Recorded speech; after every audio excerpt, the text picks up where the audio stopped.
Now Ruth, with her sensory quartet, that has two occupational therapists in it that are just, I think, just brilliant, Brianna and Benjamin, and of course Shireen, but she's in the psychology field. But that has really brought it full circle. I thought, like, wow, it took all this time for somebody like her to pull that all together, and to pull it together for me. I feel like it's personal, right? It feels like, wow, this has given me now the answers that I had been pursuing for so many years.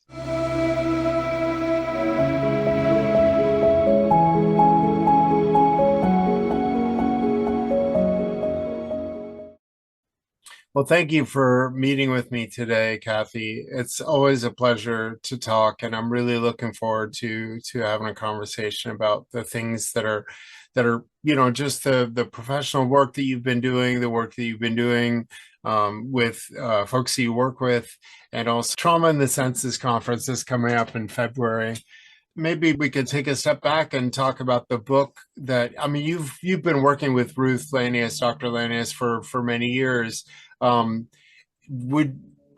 Maybe you could start with like how you and Ruth got to know one another. Do you mind telling a story about that? Oh yeah. Well, I'm going to have to think, because I can kind of backtrack here. We've been at a number of conferences together. I think probably it was before the pandemic sometime. I was connected with her on social media, we followed each other. So we had that virtual connection.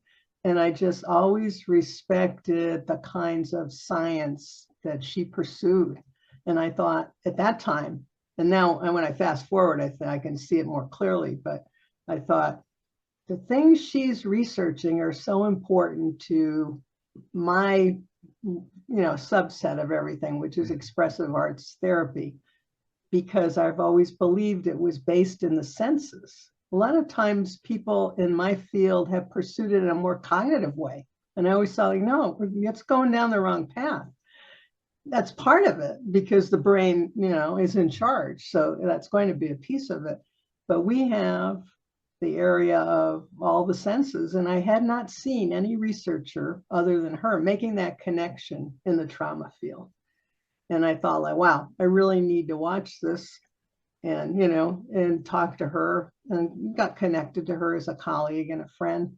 And we've been at a lot of different conferences, most recently in Australia this past summer, which has become it's kind of a biannual event.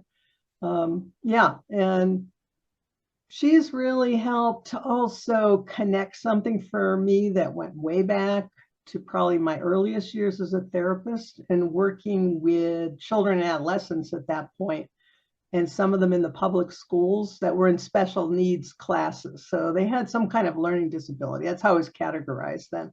Now we'd call it neurodivergence. We'd talk about attention deficit disorder or autism.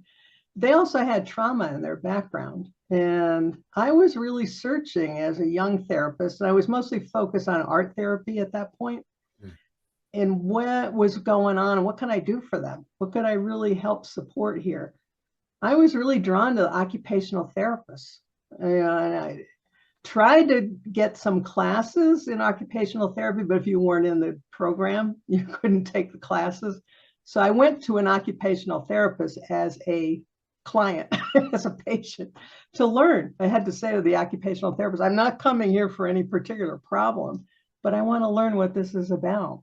So that was decades ago. Now Ruth, with her sensory quartet, that has two occupational therapists in it that are just, I think, just brilliant, Brianna and Benjamin, and of course Shireen, but she's in the psychology field. But that has really brought it full circle. I thought, like, wow, it took all this time for somebody like her to pull that all together, and to pull it together for me. I feel like it's personal, right? It feels like, wow, this has given me now the answers that I had been pursuing for so many years. Yeah, so that's kind of I don't know if that was a short story. Yeah, no, that's great. Story. Yeah, that's wonderful. And then when you were approached to write to participate in this book, in the development of the book. Mhm. Do you want to talk about that at all? Like what was that process like? Uh, I no, yeah. uh, well, when I think, the four of them were putting together the book, and I'm just sitting on the other side of it, I'm thinking there are four people with, well, a lot of information that's coming together. And she asked me, I think it was Ruth who reached out and asked, would I write the case piece? But then I needed to know, and I don't think they were at that point yet of knowing how their chapters were unfolding, but it ended up that whatever I had to say fit well into, I think it's the last chapter, the second to last chapter on community. And I think that was based on the idea that what I brought forth in a case really underscored that the relationship piece is so important, that we can bring together people, we can offer people sensory experiences like they're outlining in that book. But then when you add in the relational piece, which is what I've found in the research that I've done, that is something we don't talk enough about, that we're bringing people together, not only just as humans together connecting, but we're bringing them together through the senses. So when I wrote about that piece with the military, I thought about, yeah, this is what that's all been about, even though I bring these sensory experiences to military families, to children, to adolescents, and then to the, the family units themselves and individual adults. It's the real healing factor is the senses in relationship. So that co-connection and co-creation. So I think that's another really interesting piece of all this that is included in that book, especially in that chapter. So I was really happy to be in that chapter because that's something I think we haven't investigated enough. I think attachment work has looked at it, but nobody's really talked about, okay, you're giving people a sensory experience, not just talking to each other and relating in that way, which is fine. They're doing something together that is stimulating a lot of different senses. And where can we go with that to really help people, stabilize or deactivate, recover, restore? Yeah. Yeah. It makes me think of how when I, grew up and was, I went to some therapists and so on, and the sense that I always got was that this whole process of getting better from any kind of mental instability or illness or whatever is an individual affair. It's between you and a professional, and there's also this piece of it that has always seemed to me very mental, very much in your mind, and you're telling the narrative of like what happened to you and trying to work through these things. And one of the things that I find interesting, and I would just wonder if you could talk about it a little bit, how things have changed for a lot of therapists. It seems this understanding that therapy is not necessarily an individual thing at best, and nor is it a mental sort of all in your head kind of a thing when we're talking about art and so on. So I wonder if you could talk about how, like, for you, how did that become so clear that this is a necessary piece of this? Boy, we can go back to my early childhood with that one. Okay. No, I think on some kind of instinctive level, I always realized that, and I was lucky enough to kind of have that in my life, even though, I was in a family that didn't have a lot of resources. My father was an immigrant, and, there wasn't money to go to dancing classes or whatever, but there was always that availability of something around the senses through music or the arts or, whatever you could get into, in school. And that's what got me through school as well, because I was diagnosed really early on as what they call now ADHD, was called hyperkinesis of childhood. But my parents realized I had a busy mind. I mean, I was doing well in school, but I needed a lot of stimulation. And so I was lucky. They just figured that out. Like, okay, they talked to teachers and said, get her involved in these other kinds of things along with the learning. She'll do fine, and I did. And that's how I kind of got through life. But then when, I was college age, I went into the arts, but I noticed then that those experiences in creating art I enjoyed, but it was so much more enjoyable to kind of do that with others, and see what their response was. I didn't know that there was any kind of connection there that you could actually study. And there wasn't much until, oh boy, probably the 80s really started to come about with some ideas about these concepts of art therapy. But, there was not a lot out there. But that made sense to me, even though nobody knew what that was, that terminology, art therapy, expressive arts therapy. I just thought like, yeah, it's much more for me than just putting art on a wall or playing a piece of music. There's something here that, wow, it's really restorative. And what is that about? And why shouldn't everybody have access to that? So I think, going back to the book, that's the really neat thing about the book, of course, that each chapter is kind of unfolding those connections within our brain and body about, how this all works. And I think, yeah, it's to me, it's like a map of like how the expressive arts therapies all work, why they work, because they're touching on exteroception, interoception, proprioception. I think the research on the vestibular function is fascinating because that's one of the things we think about in our work in expressive arts, about that whole orientation and balance and how important that is. So that's, again, I go back to the occupational therapists that are involved who really know their stuff around that. And, that to me, wow, this is such a rich connection to why it sounds like, oh, this science, but that science explains why the art is so exceptional, I think, when it's woven in to what they've discovered. Yeah. That's really cool. And when you're working with, are you still working with patients? Yeah. When you're working with folks and you're looking at what direction are we going to go? What are we going to work on together?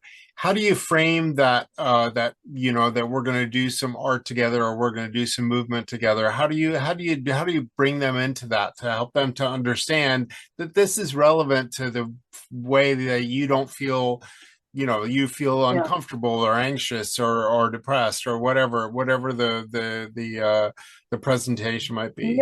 It's really interesting. I mean, if I went back 25 years, it was a lot more difficult, but now it's not, because for example, most of the military, they all know somebody now who's been kind of involved in some art form. So sometimes that's been through groups that they've self-formed. They might have a theater group or a creative writing group or an art group, and they already understand that. Then they hear that there's kind of a formalized piece, and a lot of them, are self-referred for that reason. But then they want to know why. They really do ask why. So I give a lot of explanations around that. Now I think with the book, it's going to be even easier now because I've got a lot more material, with the book to kind of offer them. But, just talking about how these different things touch the senses, and maybe they've done a lot of language-based therapy, and that maybe they want to feel differently. And I think this is a different form of self-awareness. And I can explain that through the senses now a lot better. But I think that's the crux of expressive arts therapy versus all these other great therapies that are out there, because they can do neurofeedback. There's good talk therapies out there. Certainly, I think some of the occupational therapy is helpful too. But this is a different way that we can do self-awareness that hopefully resensitizes their body and mind to some different experiences that are restorative. Does that make sense? It does. Yeah. Yeah, it does. I mean, that's kind of the way I frame it is, let's see now, let's do, we do some movement, or we do different things to see what really feels resonant in the way that that person prefers to communicate. Right. What I like to do, though, in a session is cover more than one sense through a different art form. So it might be sound, it might be sound with a voice. You see drums back here, it might be something like that, or maybe visual image making. Usually I do have visual image making in each session, even if it's a doodle or a mark or a gesture on paper, because that's the one art form that stimulates language more than the others, which I think is fascinating to think about, because sometimes that's the reconnection with language for some people. Well, I'd say a lot of them actually. Yeah. But what I try to explain to people is the reason we want to try more than one thing, you're going to have a different self-awareness in those different art forms. When I say art forms, it's pretty loose. I mean, making rhythms is, you might not be a professional drummer, but making those rhythms or using your voice to make sounds, not necessarily singing. Doing some simple movements, even sitting in a chair, you're getting some, kind of vestibular and proprioceptive and, other senses. We have to see how that self-awareness, resonates or changes within those different experiences. So they're not, gallery art or, concert music, Right. but they're sensory experiences. Now, what's interesting, I'd say with the military, there's so many of them that they find one that they really like. So they do become really good drummers, or they do want to get up on stage and enact what they've been through and see others, in the audience that witness that. So it can go on from there, but the starting point is pretty simple. Yeah. Yeah. And is there a moment when you can, as a sort of a general thing, obviously we're not talking about particular people, but I can imagine that as somebody is trying some new, exploring their senses and they're sort of going through whatever the changes that are happening for them, there's a moment when they're making those connections, and it's not cognitive, it's sort of in their body, it's an embodied sense of like recognition. Well, what I show them, and this is still a work in progress with me, but I've always looked at the model that's called, I think you probably heard of it, window of tolerance. And they talk about, was Dan Siegel talking about the expansion of a window of being able to tolerate being hyperactivated. So a lot of people call that triggered. I don't use that word so much, but I call it activation, or deactivated, and kind of, you feel numb or depressed. But that word tolerance has not set well with a lot of my patients. When you start to ask people and they feel comfortable with you, and I always ask these questions. A lot of people who have been traumatized have tolerated a lot. So tolerance, they thought, was kind of a really, they was like, why is that word tolerance in this model? And I said, wow, thank you. This is, something I want to think about with you. So I started to think about, what you bring in with expressive arts, which, another thing about expressive arts therapy, it's action oriented. And I started to think like, okay, what's that really about? It's about building capacity. So what I share with people in the beginning is the idea that we have a circle of capacity that shrinks or expands, depends on what happens on a given day. But hopefully we're going to expand it in response to the things they're challenged by, to some, areas that are restorative. One is how we can regulate and co-regulate with others. And the other is the thing I think that we're missing from the trauma dialogue, that what we're trying to get people to is what they've lost during, having traumatic stress or whatever the challenges are, which is joy, curiosity, playfulness, compassion, mastery, self-agency. There's just a big long list there. So I've kind of made a model of that to say, hey, I understand, we want to address those things about you feeling uncomfortable when you get activated and you're anxious or fearful or depressed, numb, dissociative. But what are we resensitizing you to? And I want you to pay attention to that, what we're doing together. and give me feedback on that. So we actually chart that. That's what I'm working on, trying to hone that down so that people can really identify that, because I think that's where we're going. Because the arts bring joy. The arts bring back playfulness. People lose their ability to be curious because of fear and worry. You know, they lose their compassion for themselves. So, you know, that is embedded in this expressive work. And the senses are the only way to get to that, because I can't talk you into being joyful. Right. You have to, right. You have to feel it somehow, right? I mean, all those things are real, even though everything is governed by the brain, they're still very body-based in how we sense them. So you can't sit and really talk people. You probably can talk them into a little bit of it, but you can't fully talk people into that. And that's something I would go back decades again before I even got involved in, you know, being a therapist, of thinking about, wow, that's what this expression does for me. You know, it makes me feel these things just really in my body. Yeah. And of course, my mind. And, you know, we can extend that to body, mind, and spirit. Sure. Yeah. Yeah, it's so interesting because in some ways it strikes me that it's the some of what seems to be happening there is that there are, as children, we just sort of naturally instinctively move in this sort of playful direction where this is fun to do. I'm going to play around with this. I'm going to see what it does. I'm going to see what my voice can do, see what banging on this thing does. And then there's this, it's almost like this cultural boundary where once you pass a certain age, that kind of playfulness is not really acceptable anymore. And so you've got to turn that off, and with it goes whatever joy and whatever sense of self, you know, forgiveness and allowance and so on that goes with that. So in some ways it sounds a little bit like creating some spaces, safe spaces, where people can actually go and explore that stuff and then see where it takes them and be, allow space for that. Yeah. And what's interesting about that observation you made is, you know, when I first started out, the first work that I did was in domestic violence. I was not ready, but I was not ready not only because of personal, you know, reasons of not having experience. They didn't train us in graduate school at that point.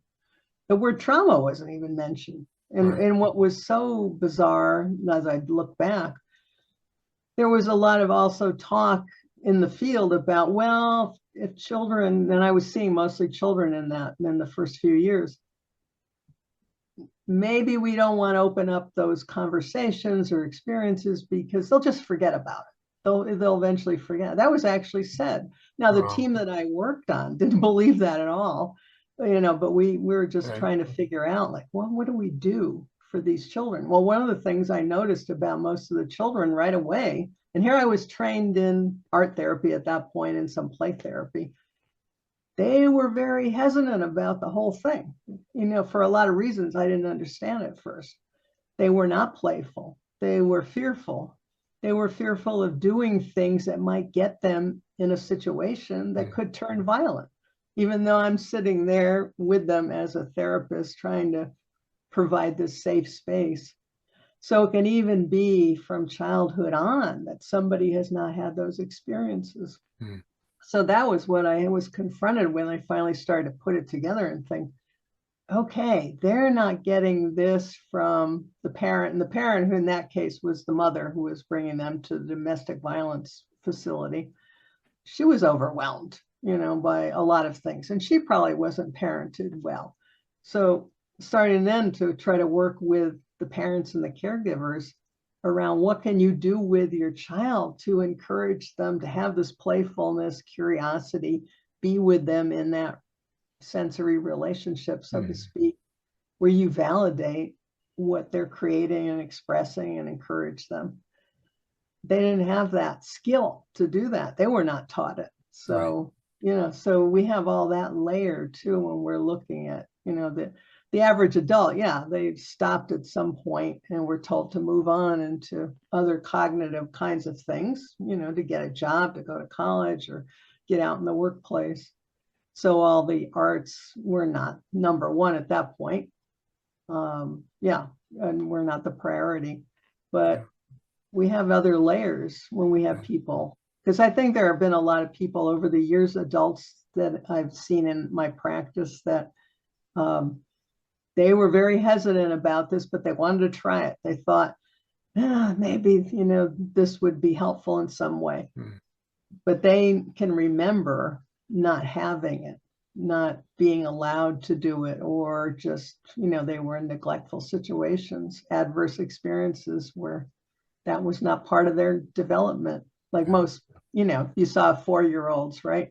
The average 4-year-old in a preschool, they're into everything. They're playing with all the materials and they're just free form. But that's not true for someone who has adverse childhood experiences. Right. You know, so that can be part of the whole thing too. So again, going back to like the ideas in the book, I think that's a rich source of understanding, like, where did people lose those particular senses sometimes? You know, where did they get disturbed along the way? Because they didn't have those experiences. Yeah. Yeah, that's a whole fascinating thread, the epigenetics of it, of like how we can only do the things, we have to teach ourselves the types of things that that we want to then model in the environments that we're in now today. And I wonder, you know, one of the things that really speaks to me about the sensory pathways book that you worked on with the sensory quartet and some others, is that there really is this connection of making the neuroscience accessible to the reader, as well as telling the stories, the narratives about how, you know, how this works in a clinical practice. And I wonder, you know, you've been doing this work for a long time. You've been teaching people for many years now, and I wonder, how has that that sense of how you know, therapists and other, you know, professionals in the mental health world are approaching this stuff, how is that understanding of like how people are approaching this changed since when you first came? Because I can remember when I was a kid, there was a sense that like, if this happened to you, you're broken. There's nothing that can happen. You know what I mean? This idea of neuroplasticity wasn't really even in the. So this idea that when we react to trauma, that's actually my body is making changes in order to keep me safe, that's a positive thing, and I just need to find a way to be flexible now. And that's what these modalities are meant to do, in order to help me train myself to feel more like I'm safe and I can be more flexible than I wanted to. I wonder if you could talk about how that's changed since when you brought up a lot of ideas there and my head's spinning. But, you know, I thought of the first thing I thought was, it's been good and bad. It's really interesting. There's been a lot of good, obviously, that's come out of, I think, all the findings, you know, across the board. And this particular book focused on the senses, this is something that more people need the details on, because I think that's the thing I love about the book. I think this is the good side with all this. I hope that readers take this in, because it's more complicated than they thought it was. That's what's really good about the book, because there's been a lot of simplistic reactions too out there with the idea that the body is everything. And some people have focused now so much on the body in all these kind of quick fixes that are either vagal nerve hacks or you know, other kinds of things, that they've forgotten that people do have stories too to tell. That you can't just focus on one thing, that there is a brain coming along with that, you know. So, you know, that's why I say with the expressive arts is thinking about expressing through the senses, covering a lot of that, because I think that's a really important foundation, that bottom-up approach. But we have to allow for people finding the stories that they do want to tell. Some people may not have to tell them in typical ways. They may communicate them through the, you know, various expressive arts or some other way that's nonverbal or implicit. But sometimes I think in all of this deep focus on the body, that some practitioners are forgetting that they need to help them get to that story if they do want to tell it in some way that's, maybe language based. So I think that's the thing I think is interesting right now. I think there'll be a shift here in the next few years on, what these approaches that are all out there that are pretty common to most practitioners now, they've trained in, that they're maybe step back and think about this in a more complete way, and find the literature that you need to read that's not the popular pop psychology view of how this all works, and there's tons of that out there competing right now in social media. I mean, you just turn on social media, you hear a lot of interesting recommendations by practitioners and people that are not really well trained but may know something about the topic. But I think it's really important to understand these foundations about the senses before you go off into these simple remedies, because I hear that from patients too. They felt like, okay, I think that therapist had some really good things to say, but I did these things, I breathed in a certain way, or I did these body scans and I still don't feel quite right. And I never got to tell my story. It was like, oh, that's not so important. It's the body. The whole thing is important. Yeah. And so I think we're in an interesting place right now. And I hope people pay attention more to the science and not just the popular kind of trend. Right. Yeah. I don't know. I hope that makes. It does. Yeah. Yeah.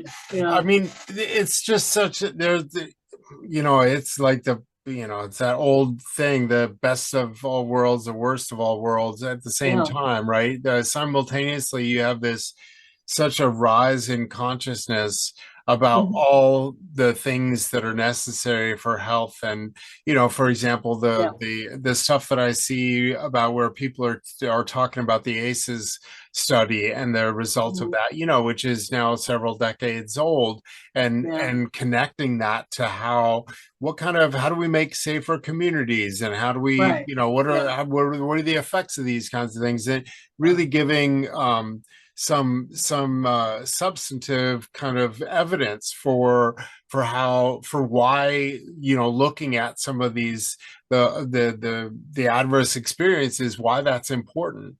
And yet at the same time, you have this fracturing of so many different stories where you have people telling one story, somebody's telling a different story, and they're all in competition, and some of them are coming from a very self-referential, like healing kind of a place, and some of them are coming from a place which looks very much like it's out of a limbic sort of attack mode, but these things they're all swimming in the sort of public sea. It makes me wonder then, for therapists coming up, I was wondering about the changes that you've seen for folks that you've been working with for the last few years. Like, do you have suggestions for how somebody, what kinds of things to look at? I mean, you've been making some recommendations in this conversation, but I wonder what are the things to really be keeping an eye on in the next little while here in this incredibly turbulent time that we're in? Oh, wow, yeah, that's a big question. But I just want to back up a second, because in the beginning of what you just said, you mentioned community, and you were really referring to context. And I think that's one thing that, again, I was on social media the other day, and somebody posted a really neat illustration that had suggestions about how to regulate, right? So there was one about the physiological sigh, which is, we call it the bunny breath. You breathe in and breathe in again, and then long exhale. And that's been around since 1930, actually. I looked that up at one point. And that, there were a whole list, like 5 things like that. There was no discussion on there. Everybody was high-fiving it and liking it. It was a good chart. Nobody was talking about people go back to an environment and telling them to do a physiological sigh when they go back to a neighborhood that's violent or drug ridden, or they go into racism or gender bias, all these things.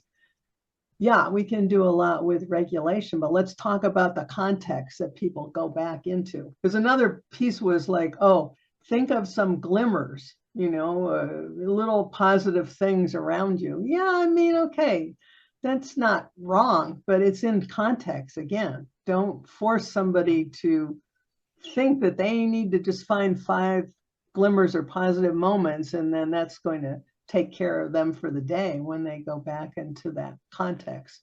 So I think that practitioners need to have that conversation around those things. Like, these sensory-based hacks are okay. They're not harmful, but they're not, sometimes they're working against what really exists. So I think that's one thing. Now I'm trying to get back to the question you landed on, which I can't remember. I mean, they're related, it seems to me. Yeah. Thank you for talking about that, because it's something that I've been wondering, having gone to a lot of conferences over the years, and wondered how it is that the discussion is often about the process, the therapeutic alliance between the person, the professional, and the person they're working with. But not really, there often isn't a discussion, even among the therapists, about like, how do you were talking about domestic violence earlier, in that kind of a situation, like helping a person to regulate better may not be that, it has some limited utility in that context. Well, for a couple of reasons. And that's kind of where I came from in all this too. Yeah. When that's your first job for quite a few years, you realize 2 things. One is, most of the people that are in those situations, they unfortunately, they're in the shelter, they unfortunately go back to them. They have to, because there's no resource for them out there to just, break away and start a life. If you have 3 to 5 children, you have a lot of challenges with that. And then there's relational pieces too. So they end up back in that.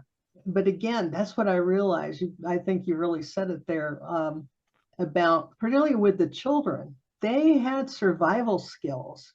And some of those skills were being on red alert, to know when situations were going to, deteriorate and could get harmful.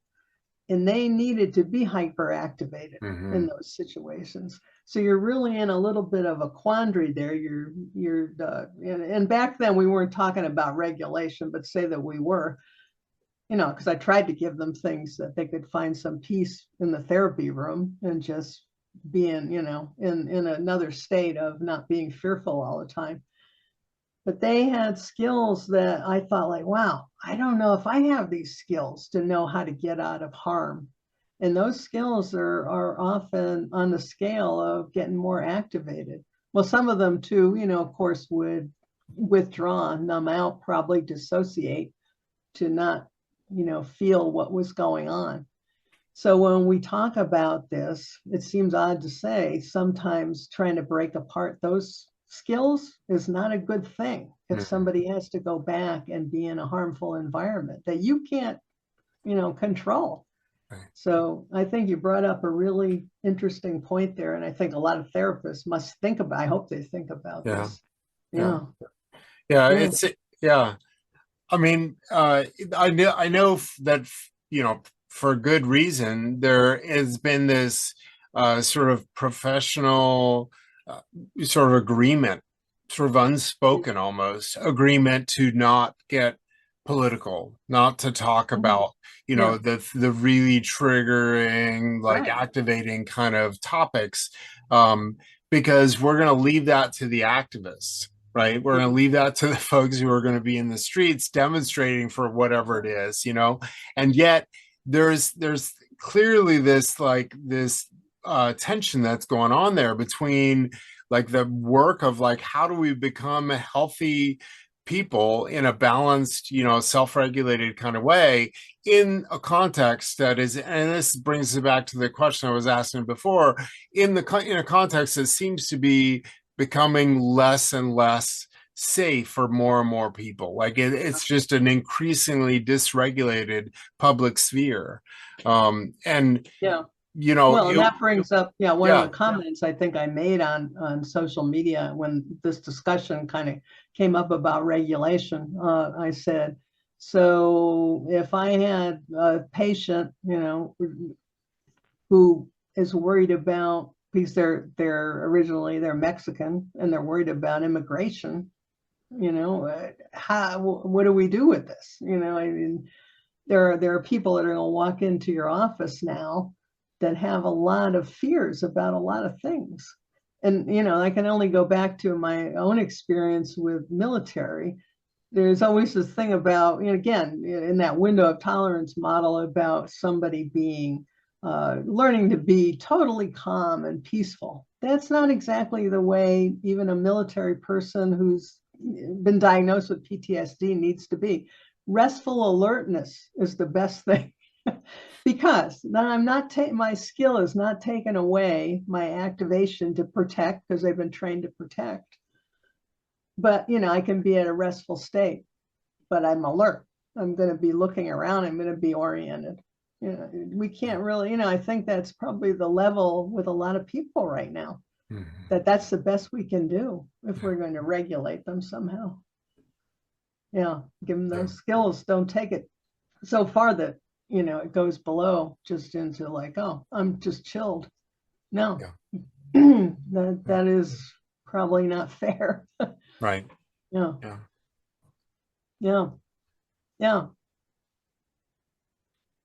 Well, this is great. I really appreciate you taking the time to talk with me today, Cathy. Thanks for watching. If you found something helpful, use the like and subscribe. It helps us with YouTube algorithm and lets us know we're on the right track.